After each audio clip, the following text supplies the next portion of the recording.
বাঙালিদের জামাই আদর বলে একটা কথা আছে। জামাই আপ্যায়ন মানে বাঙালিদের কাছে সবচেয়ে বেশি গুরুত্বপূর্ণ। ঘরে যদি কিছু নাও থাকে তবু শ্বশুর শাশুড়ি জামাইয়ের জন্য সর্বোচ্চ চেষ্টা করে, এটাই আমাদের বাঙালিদের রীতি।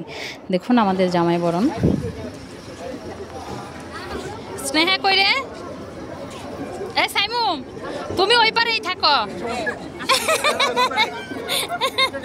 এই যে আমার সুন্দরী সুন্দরী সব বোনরা গেটে দাঁড়িয়ে গেছে জামাইকে বরণ করার জন্য। এটা দর কষাকষি চলছে, এটাও বাঙালি একটা রীতি। তুমি ওই পক্ষে ঢুকছো কে? ফিতা কাটতে হলে জামাইকে শালাশালিদের জন্য একটা সম্মানের ব্যবস্থা করতে হবে। সম্মান দিয়ে তারপরে এই পথ পার হতে হবে, সেটারই দর কষাকষি চলছে।